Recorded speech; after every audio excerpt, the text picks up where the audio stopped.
السلام علیکم ورحمۃ اللہ وبرکاتہ. بسم اللہ الرحمن الرحیم.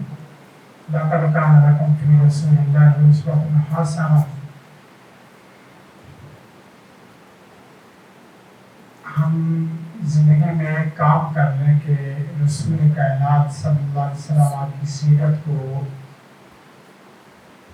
اپنی جاویدان زندگی بنا لیں اور مجسمہ سنت اپنے آپ کو بنانے اور اپنانے کی کوشش کرے، تو میرا خیال ہے کہ میری اور آپ کی سب سے بڑی کامیابی یہی ہے. شیخ الاسلام ابن تیمیہ رحمہ اللہ رحمۃ واسعہ فرماتے ہیں ان اللہ یرفع الشخص بقدر تمسک السنہ. اللہ تعالی ہر انسان کو تمسک بالسنہ کے مطابق مقام و مرتبہ عطا کرتا ہے. آپ اس بات کو بخوبی دیکھ سکتے ہیں ان احباب کے اندر کہ جن احباب کے اندر سنتوں کا اور حبیب کائنات صلی اللہ علیہ وسلم کی حدیث کا ایک شرف اور محبت اور حدیث کی ان کے اندر ایک الفت پائی جاتی ہے. اللہ کی رحمت سے کل بھی چمکتے دھیان بھی چمکتے ہیں. تو سیرت رسول کے حوالے سے بس ایک بات، آپ صلی اللہ علیہ وسلم کے بے شمار اوصاف آپ سنیں گے.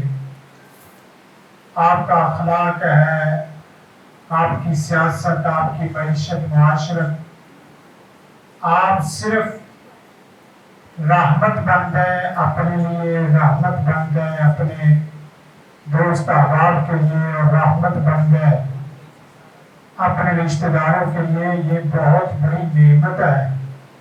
وما ارسلناک الا رحمۃ للعالمین. ہم بے شمار اوصاف بیان کرتے ہیں لیکن اپنے لیے اور اپنے خاندان کے لیے مجسمہ رحمت بننے کی کوشش نہیں کر پاتے. رسول کائنات کا صرف ایک وصف ہی کافی ہے کہ لقد کان لکم فی رسول اللہ اسوۃ حسنہ. پوری زندگی نہ ہی صحیح آپ صادق بن کے دکھا دیں، آپ امین بن کے دکھا دیں.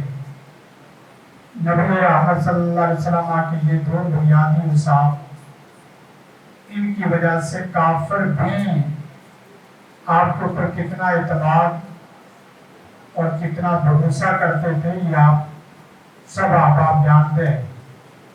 میں اور آپ معاشرہ جیتنا چاہتے ہیں یا معاشرے کا ظاہر جیتنا چاہتے ہیں تو اس کے لیے کوئی لمبے چوڑے سجدے اور لمبی چوڑی تہجد اور لمبی چوڑے قیام کرنے کی ضرورت نہیں. صرف آپ صفت صادق اور صدق اور امانت اس کے ساتھ متصف ہو جائیں. آپ یقین کریں کہ پورے جہان کو جیت سکتے ہیں. لوگوں کے ہاں معروف ہو کہ یہ بندہ سچا ہے. بڑے بڑے واقعات اس طرح کے سنتے پڑھتے رہتے ہیں. انڈیا کا ایک واقعہ تھا کہ وہاں مندر اور مسجد کا مسئلہ ہوا. اختلاف مسلمان جج کے پاس پہنچا تو انہوں نے دیکھا، سچائی کو اپنایا، کہا کہ یہ جگہ مسجد کی جگہ نہیں ہے، یہ ہندوؤں کی جگہ ہے. تو اگرچہ ہندو اس بات پہ خوش تو تھے لیکن ساتھ ان کی زبانوں پہ ایک جملہ تھا کہ آج مسلمان ہار گئے لیکن اسلام جیت گیا ہے، اسلام جیت گیا ہے. صادق اور امین یہ کوئی چھوٹا جملہ نہیں ہے. آپ بینکوں کے اوپر دنیا کی تمام بڑی بڑی بینکاری صرف انہی دو اوصاف کے اوپر کھڑی ہے، اور انہی دو اوصاف کی وجہ سے لوگ اپنے کروڑوں روپے بینکوں میں جمع کروا دیتے ہیں صرف اس بنیاد پہ کہ جو وہ وعدہ کریں گے اس وعدے کے مطابق پیسے لٹائیں گے اور آپ کی امانت کے اندر وہ خیانت نہیں کریں گے. حتیٰ کہ کوئی آدمی اپنے سگے بھائی کو اتنی لمبی چوڑی رقم نہیں دیتا، بینک میں جمع کرا دیتا ہے، صرف ان کے صدق کی وجہ سے، سچائی کی وجہ سے اور امانت کی وجہ سے۔ تو اللہ سے دعا ہے کہ اللہ تعالیٰ ہمارے طلباء میں، اساتذہ میں، جہاں سیرت النبی کے مختلف بیانات سماعت کریں گے اور بیان کریں گے، وہاں ساتھ رسول کائنات کے جو اوصاف ہیں اسے صدق کے دل کے ساتھ اپنانے کی توفیق عطا فرمائے۔